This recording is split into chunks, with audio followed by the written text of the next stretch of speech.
Hello team, welcome back to Tutelage Academy and as captioned last session में हम लोग NPCIL के previous year question paper को discuss कर रहे थे और हमने सेक्शन 2 जो HR का क्वेश्चन है वो डिस्कस करना शुरू किया था. That was starting from question number 51. यहाँ से हमने स्टार्ट किया था. We have this question paper, ये प्रीवियस ईयर क्वेश्चन पेपर है जिसे हमने माइक्रोसॉफ्ट वर्ड में टाइप करवा लिया है ताकि सुविधाजनक हो, हम लोग इजीली क्वेश्चंस को देख पाएं और सॉल्व कर पाएं. तो क्वेश्चन नंबर 51 टू 90 हमने लास्ट सेशन में सॉल्व किया था और आज हम लोग क्वेश्चन नंबर 91 से स्टार्ट करेंगे. राइट, चलिए. तो ये हमारा एक्चुअल क्वेश्चन पेपर है. We will be starting from question number 90. Yes,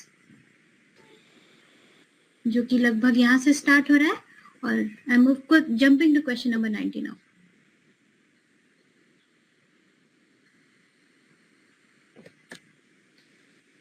Yes, this question we had already solved. So moving to question number 91. चलिए. So I hope my voice is audible to everyone. This PDF is visible as well. Speed is also, internet connection is also excellent. So let's start with the session today. Rohit and his team are well known for their web designing skills, but this team has a problem with subordination. Once the project's particulars are given, the team prefers to be left alone to do the work at their own pace. They hate ask for daily reports and do not like deadlines. So Rohit and his team can work effectively in organization with which of the following characteristics? Very very important, very good question. Again यहाँ पर जो भी आपका knowledge है, जो भी आपने concept समझा है, उसका एप्लीकेशन है. एप्लीकेशन पे PSUs स्पेशली NPCIL बहुत ज़्यादा ध्यान दे रही है, तो आपको बताना है इसका answer. Let's have 1 minute time and check if anybody can answer this question. Question number 91. I will check who all are online. Yes, some people are online. तो देखते हैं उनका आंसर क्या आता है. 1 minute टाइम भी है. Question number 91. What should be the answer? बहुत मुश्किल नहीं है, सारा कुछ हमने पढ़ा है. टॉल स्ट्रक्चर क्या होता है पता है, वाइड स्पैन ऑफ कंट्रोल क्या होता है पता है, high degree of formalisation, narrow span of control, सारी चीजें हमने अपने क्लासेस में बहुत अच्छे से समझी है ना. Question number 91. Please answer.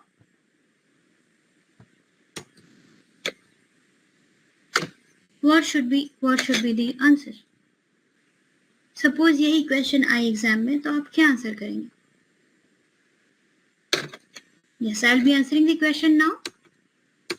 हाँ, आप आंसर कर सकते हैं. Please those people who are online, I encourage them to answer wrong as well. कोई जरूरत नहीं है, ठीक है. जो कोई भी पॉइंट आपको समझ में आ रहा है आप आंसर कीजिए और उसके बाद चेक कीजिए कि एक्चुअली कहाँ मिस्टेक थी. Do type if it is wrong as well. कोई बात नहीं है, आप यहाँ पे गलती कर सकते हैं. यहाँ पर एक गलती हो जाएगी तो वो गलती एग्जाम के समय सेव हो जाएगी, है ना. एग्जाम के समय तो वो गलती नहीं होगी, ये तो हम श्योर कह सकते हैं, है ना. तो आप यहाँ पर गलती कीजिए ताकि वो रिपीट ना हो एग्जाम के समय. करेक्ट. चलिए, so let's start. Yes, thank you SS Patnaik for your answer. So let's see. The answer is high degree of formalisation. ठीक है, देखिए हाई डिग्री ऑफ फॉर्मलाइजेशन क्या होगा. हमारे टीम का प्रेफरेंस क्या है? ऑटोनॉमी. टीम का प्रेफरेंस ऑटोनॉमी है. They have resistance to reporting, है ना. They don't want to report themselves, they want to be left alone at their own pace. हर किसी को अपने अपने हिसाब से काम करना है, ऑटोनॉमी चाहिए. यहाँ पे क्या होगा, यहाँ पे रूल्स अगर आप बहुत अच्छे से डिफाइन कर दे, डेडलाइन अच्छे से डिफाइन कर दे, हर किसी का रोल और रिस्पॉन्सिबिलिटी बहुत अच्छे से डिफाइन कर दे. Person A has to do the work in 5 hours, and these are the tasks to be done. Person B has to complete the work in 6 hours. These are the tasks to be done. तो अगर हम इस तरीके से roles responsibilities define कर दे तो autonomy भी बनी रह जाएगी, है ना. साथ ही साथ जो रेजिस्टेंस टू रिपोर्टिंग वाला प्रॉब्लम है ना, वो भी सॉल्व हो जाएगा. राइट. तो यहाँ पर हमें क्या चाहिए होगा? High degree of formalisation. यहाँ पे स्पैन ऑफ कंट्रोल से उतना मतलब नहीं होगा, है ना. तो दे डू नॉट लाइक, तो यहाँ पे क्या हो जाएगा कि एक हाई डिग्री ऑफ फॉर्मलाइजेशन के रोल्स रिस्पॉन्सिबिलिटीज डिफाइंड हो क्लियरली, है ना. हाँ, The team's preference for autonomy, resistance to reporting, and deadlines suggest a high degree of formalization where roles and processes are tightly defined so that they can work on their own. ठीक है, चलिए आगे बढ़ते हैं. 92. The basis of evaluating employees' performance is the identification of. The basis of evaluating employees' performance. Employees' performance को हम evaluate कर रहे हैं, मतलब performance evaluation का basis क्या है? What is the basic thing for employee for performance evaluation? आप एज एन HR मैनेजर, आपका एक बहुत इंपॉर्टेंट काम होगा परफॉर्मेंस को इवेल्युएट करना. तो उस समय जो आप आइडेंटिफाई करोगे, what will be the most important thing, what will be the most important thing to identify in employees performance evaluation? Key responsibility areas, awards and reward, key positions in the organization, emolument structure. 92 का answer performance evaluation है ना. Performance evaluation का basic question है. होता क्या है performance evaluation? Yes, 92 का answer बिल्कुल सही है. की रिस्पॉन्सिबिलिटी एरियाज, बिल्कुल सही, बिल्कुल सही. ठीक है ना. आप परफॉर्मेंस इवैल्यूएट करने, परफॉर्मेंस इवैल्यूएशन का प्रोसेस आप काम करना स्टार्ट करोगे तो आप देखोगे क्या क्या रिस्पॉन्सिबिलिटी वाले एरिया है. अवार्ड्स एंड रिवॉर्ड्स तो बिल्कुल भी नहीं, की पोजीशंस भी नहीं. इमोल्यूमेंट स्ट्रक्चर डिपेंड करता है बाद में. अभी आपको क्या करना है, अभी आपको देखना है कि की रिस्पॉन्सिबिलिटी एरिया क्या क्या है. तो ये तीनों का कोई रेलेवेंस नहीं आ रहा या फिर बहुत कम रेलेवेंस आ रहा है, जो कि बाद में होगा. Evaluating employ performance often starts with identifying KRAs, key responsibility areas और job roles against which performance is measured. उसके अकॉर्डिंग ही आप परफॉर्मेंस को मेजर करोगे, स्टैंडर्ड्स को आइडेंटिफाई करोगे, फिर मेजर करोगे. करेक्ट, बिल्कुल सही है. क्लियर. नेक्स्ट क्वेश्चन नंबर 93 देखिए. Job grading is a technique used to evaluate jobs across organization, है ना. जॉब ग्रेडिंग टेक्निक याद आया, माइंड में याद आया. जॉब इवैल्यूएशन के क्या क्या मेथड थे? जॉब रैंकिंग, जॉब ग्रेडिंग, है ना, वही है. ये दोनों क्वालिटेटिव मेथड थे. क्वांटिटेटिव मेथड क्या क्या थे? Is it coming into your mind? Quantitative method of job evaluation क्या क्या था? PF, है ना, point method, factor comparison. Correct. तो इस तरीके से आपको सारी चीजें, मतलब ना, it should be the thing which you have studied should be arranged in your mind, है ना. चलिए, using this method a single grade is awarded to jobs across the company at the same level. तो which of the following is the disadvantage of this job evaluation? अब देखिए, simple है. Job grading method में का क्या क्या disadvantage है job grading method का? जॉब ग्रेडिंग मेथड में क्या होता है, हम पहले से ग्रेड को डिफाइन कर देते हैं. Grade A, grade B, grade C, grade D, या फिर ग्रेड अनस्किल्ड, ग्रेड स्किल्ड, उसके बाद फिर grade managerial, grade administrative, grade जो भी ग्रेड क्रिएटिव. इस तरीके से हम ग्रेड डिवाइड कर देते हैं. और हर ग्रेड का एक क्या होता है? सैलरी स्ट्रक्चर होता है. ग्रेड 2, ग्रेड 3, ग्रेड 4, और हम जॉब्स को हम इसी ग्रेड में डालते हैं, है ना. तो इस जॉब्स को हम इसी ग्रेड में डालते हैं. हर ग्रेड का अपना अपना एक सैलरी स्ट्रक्चर होता है. ये राइट. तो if you are working in any organization, आपको पता होगा जब प्रमोशन होती है तो फिर ग्रेड चेंज होता है, उस हिसाब से पे स्ट्रक्चर चेंज होता है ना. तो you can relate. Are you preparing for UGC Net Labor Welfare Code 55 or any other PSU HR exam? Join the best course on Tutelage Academy app now. To that. तो उसका disadvantage क्या है? It involves categorization of job under different grades. It involves some monetary values to key grade first. It is a complicated technique lacking simplicity. It is a cumbersome method involving different jobs from different functions. It involves categorization of jobs under different grades. तो ये इसका disadvantage नहीं है, ये तो process ही है. तो ये तो खैर नहीं होगा आंसर. ये this is not a disadvantage.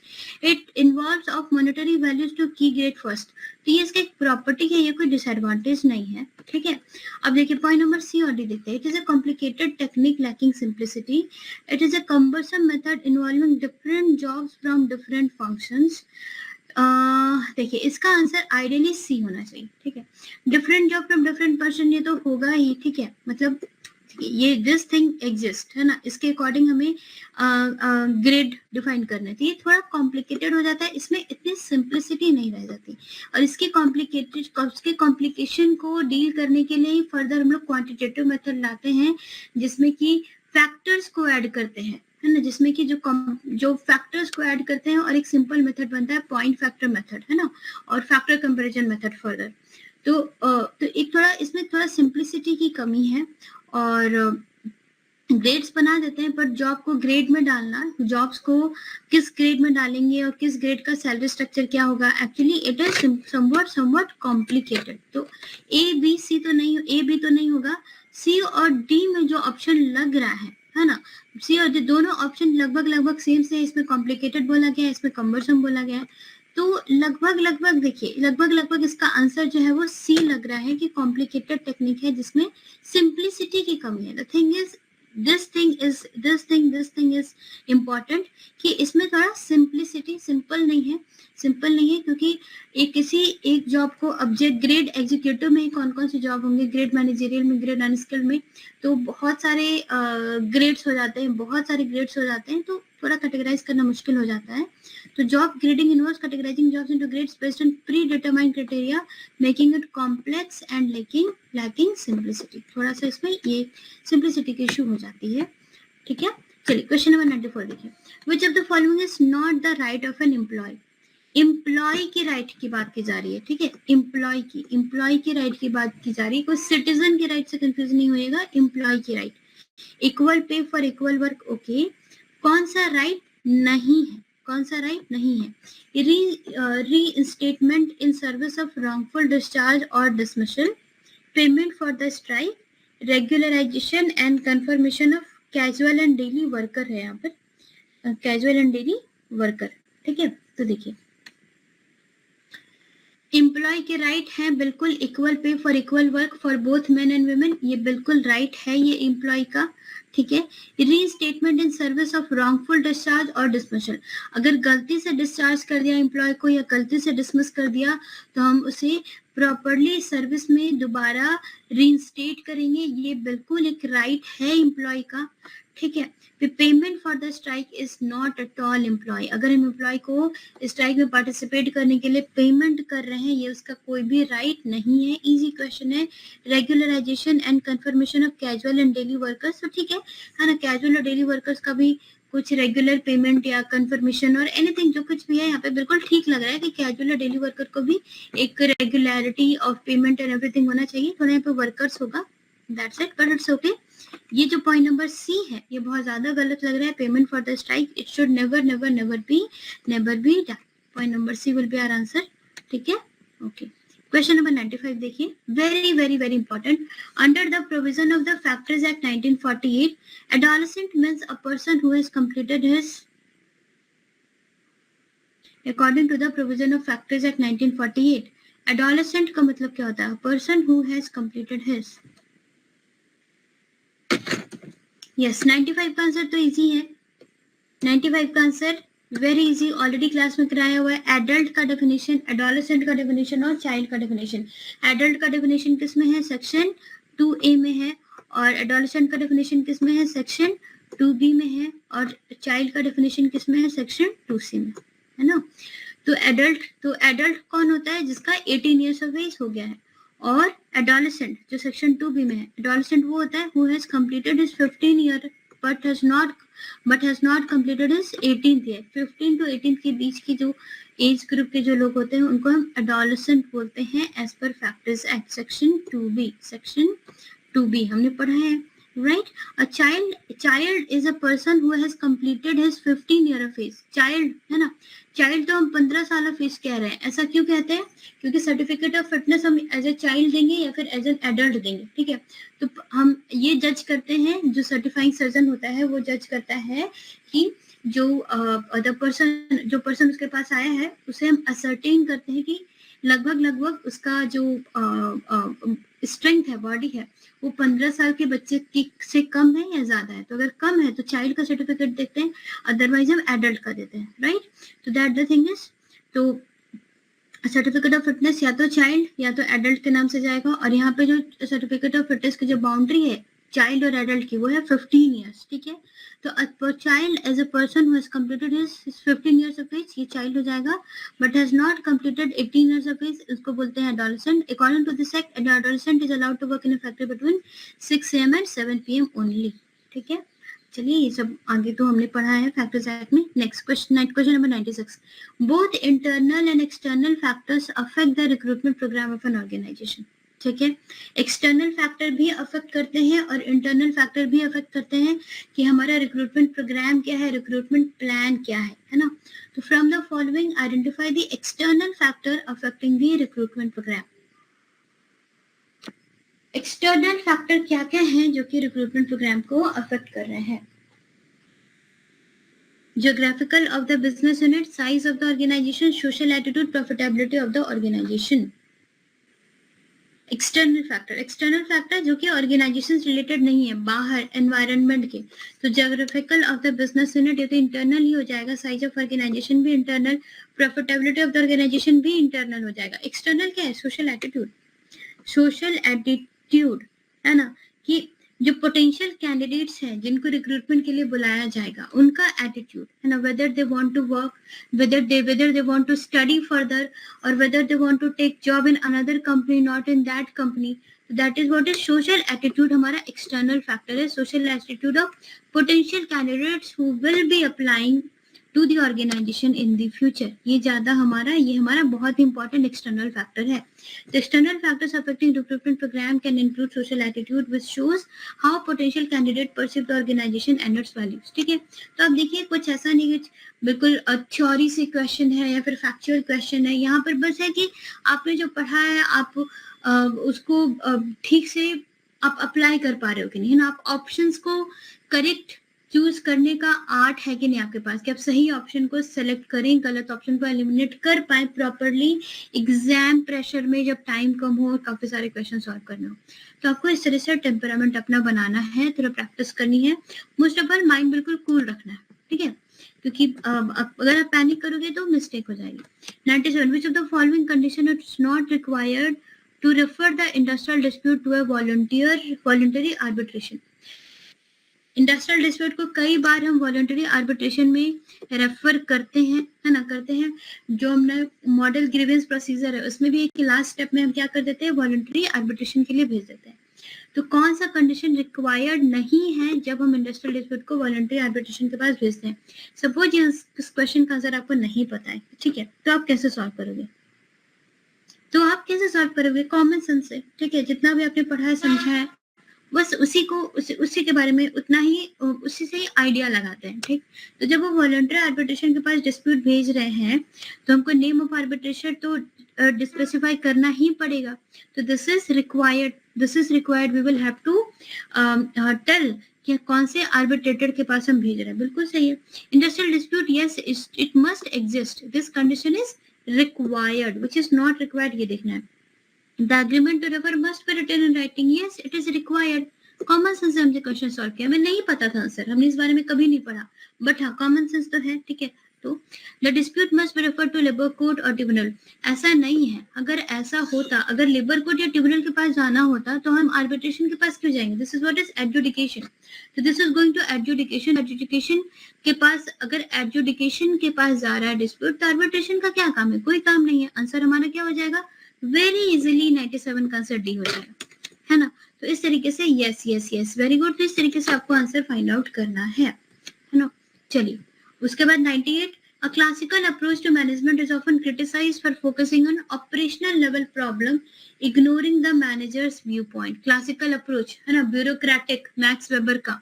उसके बाद फिर क्या था, हेनरी फायोल का और टेलर का. ये तीनों क्लासिकल अप्रोच में आ जाता है. उसके बाद हम लोग आगे बढ़ते हैं तो न्यू क्लासिकल और सिस्टम अप्रोच आती है, जिसमें कि फिर हम ह्यूमन रिलेशन के बारे में पढ़ते हैं, और फिर आगे मॉडर्न अप्रोच में हम सिस्टम थ्योरी, कंटिजेंसी थ्योरी, ये सब के बारे में पढ़ते हैं. समझ आ रहा है, दिमाग में आ रही है ये सारी थ्योरीज, है ना. तो क्लासिकल अप्रोच हमेशा क्रिटिसाइज किया जाता है कि लो लेवल प्रॉब्लम पे ही ध्यान रहता है, और मैनेजर्स व्यू पॉइंट या एम्प्लॉयज व्यू पॉइंट, जैसा कि हमने देखा न्यू क्लासिकल अप्रोच में ह्यूमन रिलेशन की बात हो रही थी, बट क्लासिकल अप्रोच में बात नहीं हो रही थी, है ना. तो मैनेजर्स के व्यू पॉइंट को इग्नोर किया जाता है. तो identify the scientist who put forward this approach to management, है ना. तो ये सारे तो नहीं है. टेलर, साइंटिफिक मैनेजमेंट हमारा क्लासिकल अप्रोच ही है. चार्ल्स बेबेज का तो नाम ही नहीं आएगा. हेनरी गैंट, रॉबर्ट ओवन, ये लोग तो नहीं होंगे. रॉबर्ट ओवन का आउटलुक क्या था, रॉबर्ट ओवन इनफैक्ट इनका एक बहुत ही फॉरवर्ड थिंकिंग अप्रोच था। रॉबर्ट ओवन हमका अगर की स्टोरी ये है कि 17th सेंचुरी में ये हमारे एक्टिव थे, और 17th सेंचुरी में जब लेबर के वेलफेयर के लिए मैनेजर का अप्रोच लेबर के टुवर्ड्स पैटर्नलिस्टिक होना चाहिए, फादर लाइक होना चाहिए, ऐसा थॉट को, ऐसा तो कोई सोचता भी नहीं था, और उन्होंने इस थॉट को प्रोपाउंड किया कि manager should treat worker like its own child. और रॉबर्ट ओवन ने इनफैक्ट ये भी बोला था कि जो वर्कर्स होते हैं या कोई भी पर्सन इनहेरेंटली बैड नहीं होता है, सभी काम करना चाहते हैं, कंट्रीब्यूट करना चाहते हैं, प्रोवाइडेड कि आप उनका बहुत अच्छे से ख्याल रखें, केयर करें, उनको रिस्पेक्ट दें, उनको जो भी वेजेस है ड्यू वो दें, उनका वेलबींग का ख्याल रखें। तो ये रॉबर्ट ओवन ने 17th सेंचुरी में बोला था। तो ये भी हमारा मैनेजर्स व्यू पॉइंट वाला ही है, ये क्लासिकल अप्रोच नहीं है। हमारा आंसर क्या हो जाएगा? टेलर। ओके, टेलर हो जाएगा। Okay, yes yes, correct, Swati. Next, question number 99. Which of the following right is recognized as inalienable right of the worker? Inalienable मतलब कौन सा राइट को वर्कर से एलियन नहीं किया जा सकता, मतलब कौन सा राइट ऐसा है जो वर्कर के साथ ही है, that can not be inalienated, that means that can not be separated from workers. ऐसा कौन सा राइट है जो कि वर्कर से बिल्कुल भी हम हटा नहीं सकते, that will be along with worker. Right to absence from work, right to strike, right to employment, right to participate in management. इस तरीके के क्वेश्चंस थे, इस तरीके के क्वेश्चंस थे एग्जाम में। The same question were there in examination. Question number 99. No, which of the following right is recognized as inalienable right of the worker? Right to absence from work, right to strike, right to employment, and right to participate in management. This is the question number 99. Yes, which I have written here. Okay. चलिए, तो question number 99 का answer जो actually होगा, question number 99 का जो answer होगा, yes, अरूप का answer बिल्कुल सही है। नो, अरूप का आंसर सही नहीं है। अरूप का आंसर कोई बात नहीं, राइट टू स्ट्राइक। ठीक है, तो ये जो इनएलिएनेबल राइट ऑफ वर्कर है ना, देखिए, right to absence for work, ठीक है, आप एब्सेंट हो सकते हो, करेक्ट, ठीक है, this is one of the right of the worker कि वो एब्सेंट, अगर उन्हें कुछ काम है तो they can take absence with leave. Right to employment भी है, right to participate in management भी है, बट राइट टू स्ट्राइक, ये राइट टू स्ट्राइक जो है ना, वो इनएलिएनेबल राइट कंसिडर किया जाता है। हर वर्कर के पास राइट होता है, हर वर्कर को इंटरेस्टेड है इस राइट से कि अगर उनको कोई भी चीज इनजस्टिस लगी, सेटिस्फाइबल नहीं लगी, तो they can go for strike against their employer. तो ये एक इनएलिएबल राइट है, स्पेशल राइट है, जो कि इंडस्ट्रियल डिस्प्यूट एक्ट वर्कर्स को इंटरेस्ट करती है ना। तो right to strike is recognized as inalienable right of worker, allowing them to cease work temporarily to express their demand और ग्रीवेंसेस। अपना डिमांड और अपने ग्रीवेंस को एक्सप्रेस करने का भी वर्कर्स को एक राइट दिया गया है, right to strike under ID act 1947, जिसको हम एक तरह का inalienable unseparated right of the workers कहते हैं। ठीक है, क्योंकि हर वर्कर को यहाँ पे अंडर आईडी एक्ट एक इस तरह से एक व्हाट टू से स्टेटस दी गई कि they can strike whenever they feel that their demands are not being heard, और उनके पास अगर कोई ग्रीवेंस है तो, राइट। चलिए, क्वेश्चन नंबर 100 देखिए, the living wages. Living veg क्या होता है? मिनिमम वेजेस, या फिर आप कह सकते हो सब्सिस्टेंस वेजेस, उसके बाद फेयर वेजेस, फिर लिविंग वेजेस। यही ऑर्डर है ना। सब्सिस्टेंस वेजेस कितना होता है, जो कि जरूरत है सस्टेनेंस के लिए, है ना, जितना जरूरत है ठीक उतना ही, ना 1 रुपए ज्यादा ना 1 रुपए कम, ताकि इंसान की अर्निंग कैपेसिटी उतनी ही बनी रहे। और फेयर वेजेस कितना होता है? Fair wages means the ways which is fair, the wages which is fair, कि ठीक है, थोड़ा लाइफस्टाइल भी कुछ जितनी उसकी जरूरत है उससे कुछ ज्यादा हो, उसके बाद ठीक ठाक एक जितना एक सेटिस्फैक्टरी एक ओके टाइप लाइफ वो जी सके, वो होता है fair wages.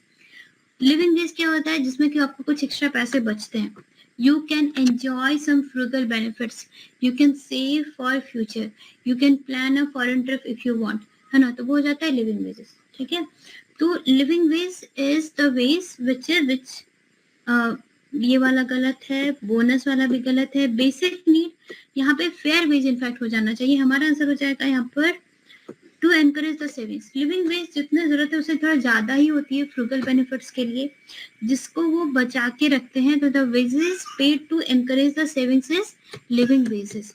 The term living wages refers to the theoretical income level that allows individual or family to afford adequate, जरूरत से ज्यादा उनको शेल्टर, फूड, अदर नेसेसिटीज मिलती है।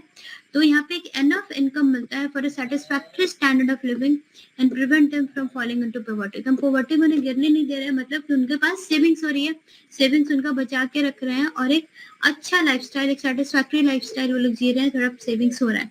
तो यहाँ पे हमारा appropriate answer, correct point number B होना चाहिए। यहाँ पे भी एक तरीके से लिविंग वेज के कॉन्सेप्ट का एप्लीकेशन ही है कि लिविंग वेज में क्यों एक सेटिस्फैक्टरी इनकम होता है, क्यों पॉवर्टी में नहीं जा पाते हैं, क्योंकि उनके पास ऑलरेडी सेविंग्स होती हैं। यस, 100 का बी।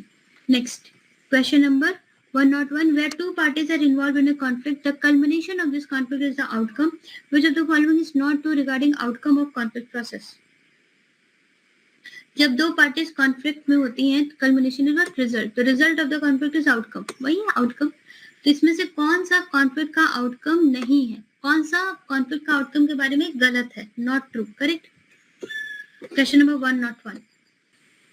तो देखते हैं कौन कौन सा सही है, कौन कौन सा गलत है। पढ़ते हैं, दो पार्टीज हैं ए और बी, उनमें कॉन्फ्लिक्ट है, और चलिए ऑप्शंस पढ़ते हैं, ऑप्शंस पढ़ते हैं, अप्लाई करते हैं। जब आंसर नहीं समझ में आएगा तो एक इमेजिनरी सिचुएशन समझिए, अपने माइंड में बनाइए एक इमेजिनरी सिचुएशन और ऑप्शंस को अप्लाई करके देखिए। हर क्वेश्चन में एप्लीकेशन मुझे दिख रहा है almost. Outcome prevents team from form inaccurate assumption, ये बिल्कुल सही बात है। अगर देखिए यहाँ पे प्लुरलिस्टिक अप्रोच है, कॉन्फ्लिक्ट हमेशा गलत नहीं होता, आउटकम हमेशा गलत नहीं होता। प्लुरलिस्टिक में कॉन्फ्लिक्ट होती है मतलब दो लोगों का अलग अलग विचार है, दैट्स इट, इसलिए कॉन्फ्लिक्ट हो रहा है। तो दोनों आपस में बातें कर रहे हैं, तो it can result in positive as well. It prevents team from forming inaccurate assumption, बिल्कुल सही है, एक दूसरे को हम सुधार कर रहे हैं कि इनएक्यूरेट अजम्पशन ना करें। तो दिस इज इनफैक्ट ट्रू, हमें फाइंड आउट करना है कौन सा नॉट ट्रू है। It weakens relationship among the members, हाँ यस, ये भी है। कॉन्फ्लिक्ट रियल लाइफ में कभी कभी कॉन्फ्लिक्ट हो तो it can be there that team members के बीच में रिलेशनशिप वीकेंड हो सकते हैं। Yes, it can be true, it can be true, थोड़ा सोचा जा सकता है but it can be true, ठीक है। कौन सा बिल्कुल भी सही नहीं है, बिल्कुल गलत है, वो देखना है। और it may lead to conflictive decision, ये भी बिल्कुल सही है, ये भी बिल्कुल सही हो सकता है ना। कॉन्फ्लिक्टिंग डिसीजंस हो जाते हैं, टीम मेंबर्स के बीच में रिलेशनशिप वीक हो जाता है, ये सब चीजें हो सकती है, but it always brings negative effect, ये गलत है। कॉन्फ्लिक्ट से हमेशा ही गलत इफेक्ट होता है, ये बहुत गलत है। कॉन्फ्लिक्ट को बहुत बार इनएस्केपेबल और कॉन्फ्लिक्ट को इनएविटेबल समझा जाता है प्लुरलिस्टिक अप्रोच में, और उसको पॉजिटिव डायरेक्शन में चैनलाइज किया जाता है। It always brings out negative effect, ये हमारा बिल्कुल ही गलत है। तो हमारा आंसर क्या हो जाएगा, पॉइंट नंबर सी, करेक्ट। चलिए, ओके, समझ आ रहा है, समझ आ रहा है। Okay, next question number 102, which of the following is not applicable to the factories in addition to the Factories Act 1948। 1948 जो फैक्ट्रीज एक्ट अप्लाई होती है फैक्ट्रीज में, और इसमें से कौन सा है जो फैक्ट्रीज में अप्लाई नहीं होता। Which of the following is not applicable to factories, कौन सा फैक्ट्रीज में एप्लीकेबल नहीं है। तो वर्कमैन एक्ट 1947 फैक्ट्रीज में एप्लीकेबल है, ये भी फैक्ट्रीज में एप्लीकेबल है, ये भी फैक्ट्रीज में एप्लीकेबल है। लेकिन जो पेटेंट एक्ट है 1970, ये फैक्ट्रीज में एप्लीकेबल नहीं है। पेटेंट एक्ट फैक्ट्रीज में एप्लीकेबल नहीं होता है। पेटेंट एक्ट जो हमारी जो कुछ ड्रग्स होती हैं, जो पेटेंट कोई भी आपने कोई कंपनी बनाई, कुछ स्पेशल प्रोडक्ट्स उनका जो पेटेंट के लिए वो लोग पास ऑन करते हैं समथिंग, तो उसके लिए होती है। पेटेंट एक्ट हमारी फैक्ट्रीज में डायरेक्टली एप्लीकेबल नहीं होती। तो patent act 1970 is not directly applicable to factories unlike the other mention act. Patent act is a legislation that it governs the patents in India. It came into force in 1972. तो ये patent को govern करता है, इसका factors में काम नहीं है। 103 देखिए, one of the frequently used forms of training is the off the job training. Which of the following is the advantage of off the job? Off the job training के क्या क्या एडवांटेज होते हैं, क्वेश्चन नंबर 103 देखेंगे। हाँ, तो देखिए, तो which of the following is the advantage of off the job? अब कोई सा भी off the job training अगर आप if you have undergone, please consider that trainees are kept away from actual situation. तो ये चलिए, तो ये कोई एडवांटेज नहीं है, ये बस एक सिनेरियो है। तो organization can avoid loss of man hours due to training, ये सारा कुछ मतलब ओके टाइप से, these are just situations। और trainers can avoid costly look like similarities, ये सारा बस सिचुएशन है। एक्चुअली जो एडवांटेज है वो है ये। ऑफ द जॉब ट्रेनिंग क्यों की जाती है, ताकि आप लर्निंग पे एक्चुअली बहुत ज्यादा कंसंट्रेट कर सके, है ना। ऑफ द जॉब ट्रेनिंग अगर आपको अब पायलट ही है, ठीक है, अब पायलट का पहले हो सकता है या किसी भी जॉब में पहले ऑफ द जॉब ट्रेनिंग दी जाती है, क्योंकि आपको थियोरेटिकली कॉन्सेप्ट को समझाया जाता है अच्छे से एक्चुअल ट्रेनिंग में जाने से पहले। तो यहाँ पे सबसे पहले ध्यान दिया जाता है कि you concentrate more on learning. यहाँ पे पैसे की बात नहीं है, एक्चुअल सिचुएशन से दूर रखते हैं, ये भी कोई एडवांटेज नहीं है, ये सब भी कोई एडवांटेज नहीं है। एडवांटेज है यहाँ पे कि पहले अच्छे से कॉन्सेप्ट्स को क्लियर कराया जाए, पहले अच्छे से जो लर्नर्स है वो कंसंट्रेट कर सके, उन्हें जो भी चीजें सीखनी है उस पर, राइट। तो this is the advantage of the job training. Yes, 103 का आंसर क्या हो जाएगा? Point number C. Of the job training allows employees to focus more on learning without the distraction and demands of their regular work environment. Correct? चलिए, question number 104. The Labour Court is empowered to handle cases relating to offences under the Factors Act 1948. है ना, तो factors act 1948 में कुछ अगर cases हो जाते हैं, डिस्प्यूट हो जाती है, तो लेबर कोर्ट उसको हैंडल कर सकता है। ये बस एक स्टेटमेंट दिया हुआ है। अब एक्चुअली में बताना है कि labour court is wasted with the power of, तो लेबर कोर्ट का एक्चुअली केस जो पावर होता है वो कौन सा होता है? तो labour court is actually wasted with the power of judicial magistrate first class. इसको याद रखेंगे, जुडिशियल मजिस्ट्रेट फर्स्ट क्लास का पावर होता है लेबर कोर्ट के पास। देखिए, labour court shell for the purpose of trying an offence under the code have the same power and as are vested in the court of magistrate of first class under the code of criminal procedure. तो under the code of criminal procedure जो भी court of magistrate of first class के powers होते हैं वही labour court के भी powers होते हैं। इसको हम लोग ध्यान में रखेंगे। करेक्ट? चलिए आगे बढ़ते हैं। Question number 105, wages under payment of wages act does not include. Payment of wages act के अंदर जो वेजेस है उसमें क्या क्या चीजें नहीं आती हैं।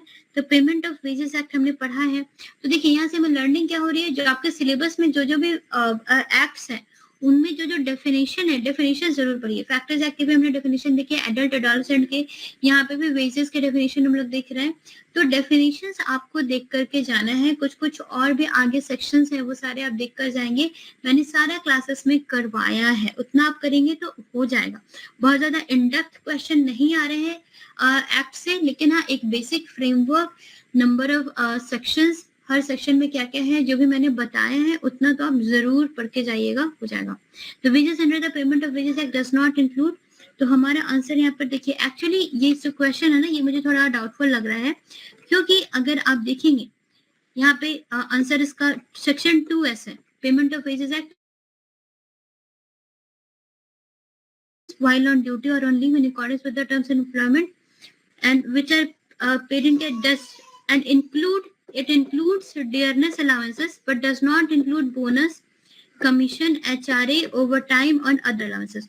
पर यहाँ पे ऑप्शन में अगर देखेंगे तो अदर अलाउंसेस भी डज नॉट इंक्लूड में हो जाएगा, बोनस भी हमारा आंसर हो जा रहा है, ओवरटाइम पेमेंट भी आंसर हो जा रहा है। और देखिए अदर अलाउंसेस है तो अदर अलाउंसेस में हमारा पेमेंट अंडर सेटलमेंट और अवार्ड्स ये भी हो जा रहा है। तो ये जो क्वेश्चन है ना, ये थोड़ा मुझे मतलब थोड़ा कंफ्यूजिंग लग रहा है। मतलब इसका आंसर शायद यहाँ पे कुछ प्रिंटिंग मिस्टेक होगी, हो सकता है, but question number 105 is little bit conflicting. तो जो भी है हमें ध्यान क्या देना है, हमें ध्यान देना है, देखिए हमें ध्यान देना है थ्योरी पे, हमें ध्यान देना है अपने कॉन्सेप्ट पे।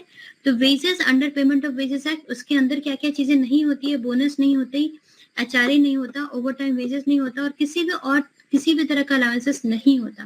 तो डज नॉट इंक्लूड में हमारा आंसर यहाँ पे इनफैक्ट ऑल हो जा रहा है, सारे ही नहीं इंक्लूड होते हैं। ठीक है, चलिए question number 106, an effective team should have, एक अच्छे टीम के पास क्या होना चाहिए? Influential leader, a common purpose, a common leader. ठीक है, common skills, common purpose, common leader. Influential leader, common skill, common purpose या फिर कॉमन लीडर, ये हमारा क्वेश्चन है। क्वेश्चन नंबर 106, एक इफेक्टिव टीम के पास क्या होना चाहिए? तो इफेक्टिव टीम के पास होना चाहिए influential leader, common skill, common purpose, common leader. Common leader तो बिल्कुल भी नहीं होगा, कॉमन स्किल बिल्कुल नहीं होगा। हमारा आंसर क्या है?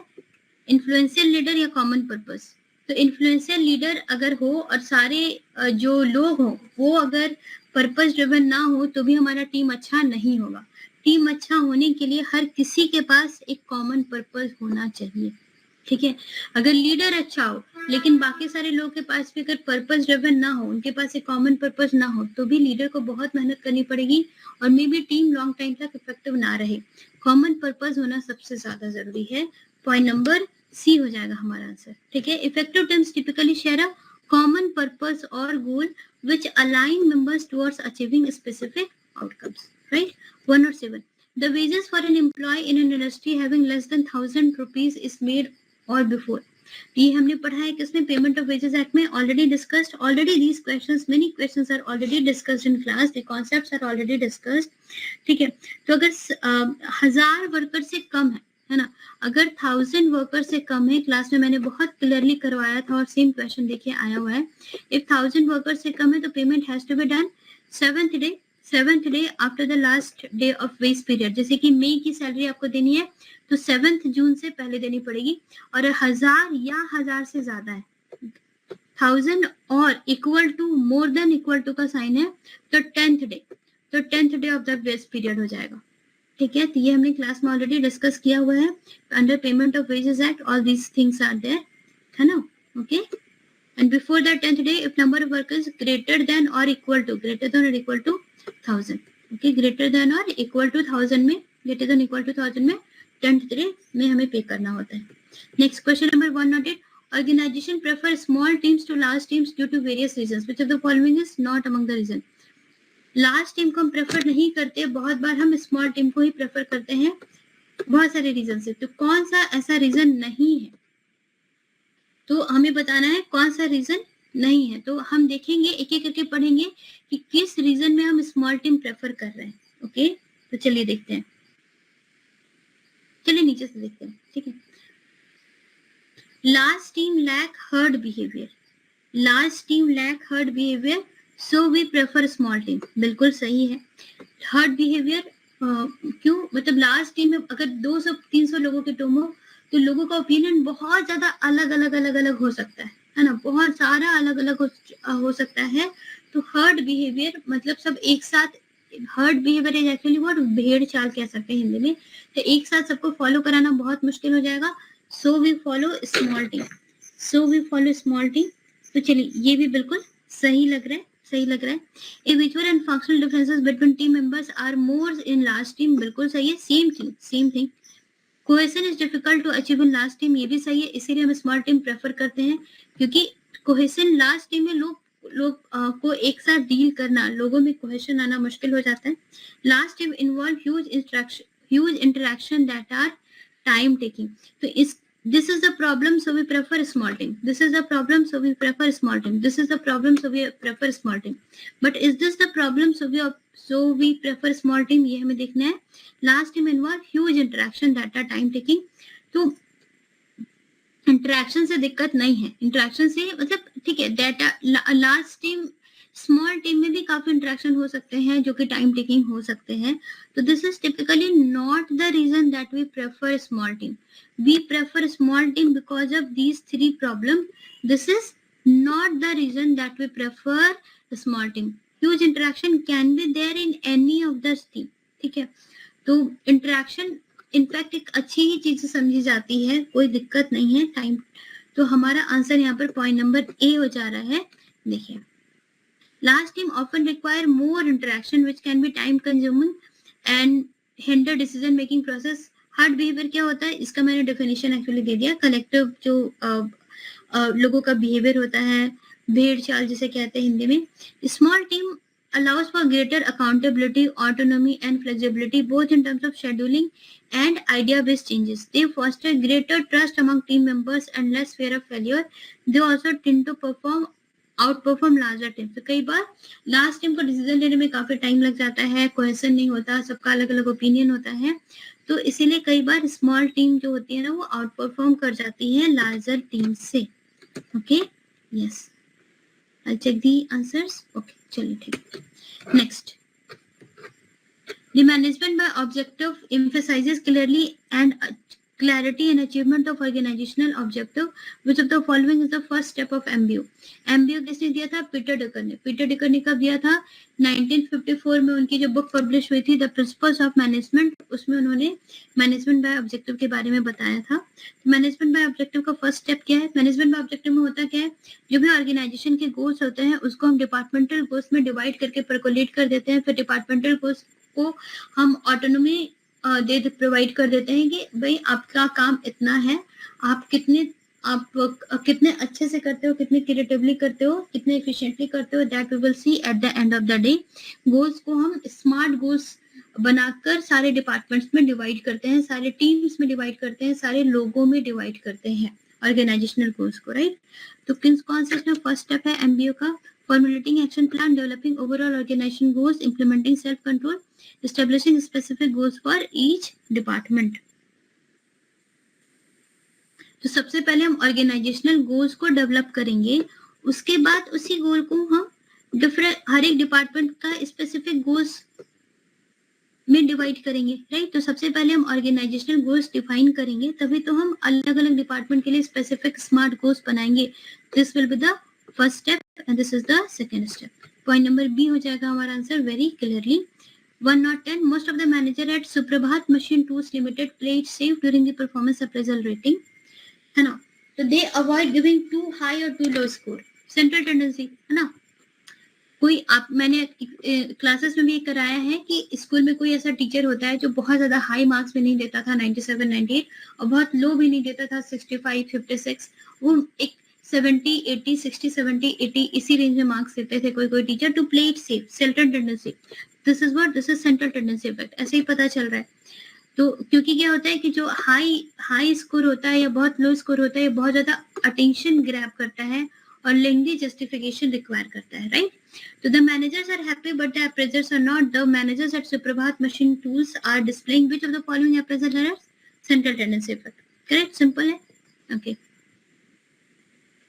Managers' reluctance to give extreme performance rating known as central tendency effect can result in less accurate performance appraisal. Yes, definitely it can. Question number 111. Basic wages under EPF and Miscellaneous Provision Act 1952 include. यहाँ से भी learning लेनी है. EPF act भी हमने class में करवाया है. आपको डेफिनेशंस पढ़ने हैं. क्या करना है? डेफिनेशंस सारे एक्ट के पढ़ने हैं. इस बार सेक्शंस आ सकते हैं, सेक्शंस भी पढ़ेंगे. ठीक है, देखिए तो सेक्शन, तो ये डेफिनेशन मैंने यहाँ पे दिया है. सेक्शन 2B में बेसिक वेज का डेफिनेशन है.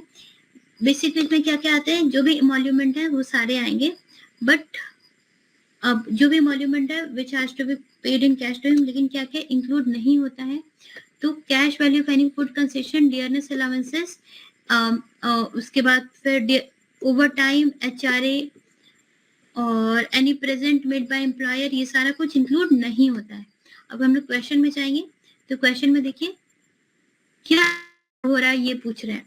तो HRA इंक्लूड नहीं होता है, फूड इंक्लूड नहीं होता है, डियरनेस अलाउंस इंक्लूड नहीं होता है. ये भी हमने देखा.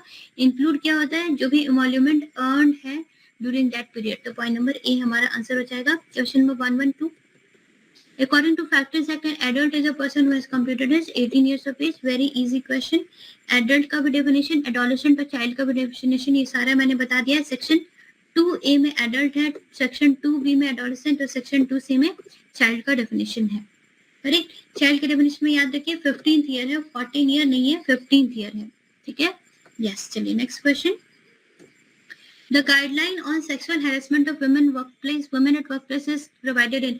बहुत इजी क्वेश्चन है जो कि मैंने जो सेक्सुअल हैरेसमेंट एक्ट है उसके पहले पैराग्राफ में ही बताया है कि जो गाइडलाइंस है वो है विशाखा गाइडलाइंस. विशाखा गाइडलाइंस, ये गाइडलाइन के तहत ही sexual harassment of women at workplace act आई थी. ये गाइडलाइन हमारी पहले क्या हुआ था 1997 में एक केस हुआ था, तो सुप्रीम कोर्ट ने विशाखा गाइडलाइंस लॉन्च किया था जो कि एक सेट ऑफ प्रोसीजरल गाइडलाइन थी इन केसेस ऑफ सेक्सुअल हैरेसमेंट. ठीक है. और उसी गाइडलाइंस के बेसिस पे हमारा sexual harassment of women at workplace act 2013 में बना था. एक्चुअली ये सारी चीजें क्लासेस में डिस्कस की हुई है.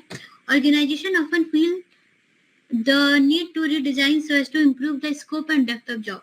है ना, बार बार ऑर्गेनाइजेशन को लगता है कि रिडिजाइनिंग करनी है ताकि क्योंकि स्कोप को इम्प्रूव किया जाए, डेप्थ को इम्प्रूव किया जाए. This also has the advantage of reducing supervision. तो they should add for job enlargement, job review, job rotation या जॉब एनरिचमेंट. जॉब एनलार्जमेंट क्या होता है? Job enlargement is horizontal expansion and job vertical is vertical expansion. यहाँ पे बात किसकी की जा रही है? या तो आंसर ए होगा या तो बी होगा, डाउट तो नहीं, दोनों में होना चाहिए. Improve the scope and depth of job. Job की गहराई, जॉब का डेप्थ, जॉब के स्कोप को इम्प्रूव करना है तो, और सुपरविजन को रिड्यूस करना है. तो सुपरविजन किस में रिड्यूस होता है? क्लास में ऑलरेडी बताया गया है. सुपरविजन रिड्यूस होता है जॉब एनरिचमेंट में. जॉब एनलार्जमेंट में इनफैक्ट सुपरविजन इंक्रीज हो जाता है क्योंकि यहाँ पे आपका जॉब का दायरा बढ़ जाता है. यहाँ पे आपका जो स्कोप है वो एनलार्ज हो जाता है, जॉब का दायरा बढ़ जाता है. आपको अपने कलीग्स का भी काम करना होता है, सेम लेवल पे जो लोग काम कर रहे हैं उनका भी काम करना होता है. तो यहाँ पे क्या होता है, इनफैक्ट जो बॉस होता है उसको ज्यादा देखना पड़ता है आपको कि आपने अपना काम तो किया है, अपने कलीग्स का भी काम किया है कि नहीं, राइट. और जॉब एनरिचमेंट में क्या होता है कि आप अपना भी काम करते हो और अपने बॉस का भी काम करते हो. तो आपका जो सुपरविजन हो जाता है वो और ज्यादा कम हो जाता है, ज्यादा रिस्पॉन्सिबल हो जाता है, आपका जॉब का स्कोप इंप्रूव हो जाता है. यहाँ पे जॉब का स्कोप इंलार्ज हो जाता है. तो क्वेश्चन नंबर, इसका आंसर क्या हो जाएगा? Job enrichment. Question number 115.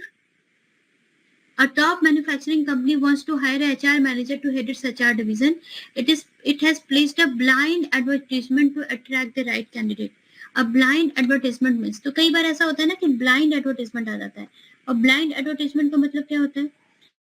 इसमें कंपनी का नाम रिवील नहीं किया जाता है, जॉब की डिटेल रिवील नहीं किए जाते हैं. अट्रैक्ट, इससे क्या होता है कि कैंडिडेट्स को अट्रैक्ट किया जाता है based on the qualification alone. सिर्फ और सिर्फ क्वालिफिकेशन के बेसिस पे कैंडिडेट को अट्रैक्ट किया जाता है. कुछ नहीं बताया जाता है कि कंपनी का नाम क्या है और क्या स्पेसिफिक जॉब डिटेल क्या है, कुछ भी नहीं बताया जाता. तो हमारा आंसर क्या हो जाएगा? Point number D, the advertisement does not carry the company name और details, it happens in blind advertisement. Okay, next.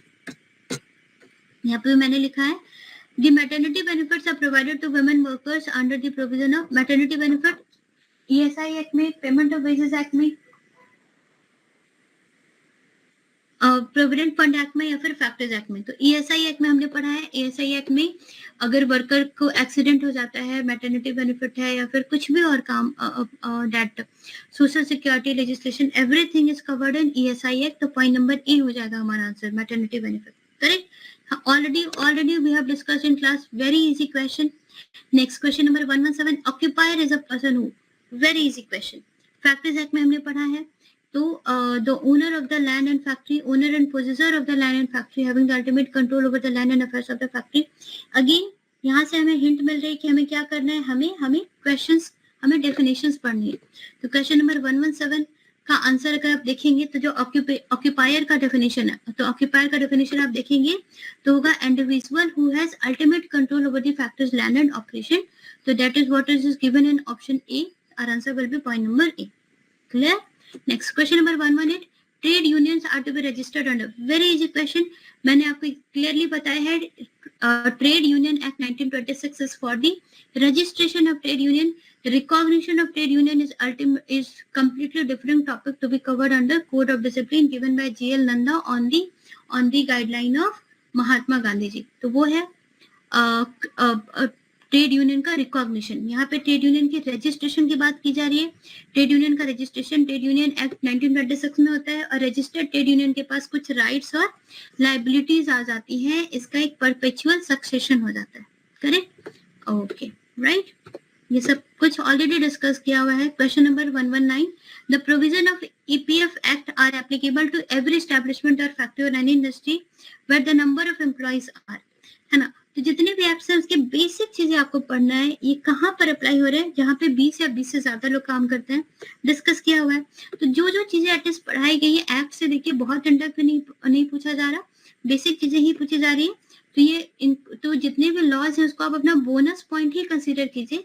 Acts में जो फैक्ट्स हैं, सिंपल फैक्ट्स सबको याद कीजिए. सिंपल डायरेक्ट क्वेश्चन वहां से आएगा तो वो आपके लिए बोनस ही होगा, उनको मिस आउट मत कीजिए.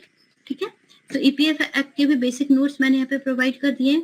Last question of the day. The minimum number of workers working on any day of the preceding 12 months to be covered as factory aided by the power under the Factors Act 1948 is. बहुत ही आसान question है ना. तो act से आपने देखा कि काफी आसान क्वेश्चन आ रहे हैं, बट जरूरी नहीं कि ऐसा हो. You have to prepare for every situation. तो जितना भी क्लास में कराया गया है इतना तो आपको पढ़ना ही होगा. ठीक है, इजी क्वेश्चन इस बार आए हैं, बट थोड़ा और इन डेप्थ टफ क्वेश्चन भी आ सकता है. तो सेक्शन 2M फैक्टरीज एक्ट का जो सेक्शन 2M है उसमें लिखा है कि जहाँ पे 10 या 10 से ज्यादा वर्कर काम कर रहे हो with the aid of power, और without the aid of power जहाँ पे 20 या 20 से ज्यादा वर्कर काम कर रहे हो वहां पर फैक्टरीज एक्ट एप्लीकेबल होगी. तो with the aid of power is 10 workers. तो हमारा आंसर यहाँ पर क्या हो जाएगा? Option number A. Yes, I am checking the options. चल बिल्कुल सही है स्वाति. एनलार्जमेंट हॉरिजॉन्टल होता है, एनरिचमेंट जो होता है वो वर्टिकल होता है. It increases power, it increases autonomy. Correct, बिल्कुल सही है. So with this, I'll be ending the session today. I hope that you found it enriching, you found it insightful. तो आप अपनी NPCIL की तैयारी रोबस्ट रखिए, सारी चीजें अच्छे से रिवाइज कीजिए, क्वेश्चंस प्रैक्टिस कीजिए, और कोई भी डाउट हो तो कमेंट कर सकते हैं और पूछ सकते हैं. So with this, I'll be ending the session today. Thank you all for your time. Thank you. Are you preparing for UGC Net Labor Welfare Code 55 or any other PSU HR exam? Join the best course on Tutelage Academy app now.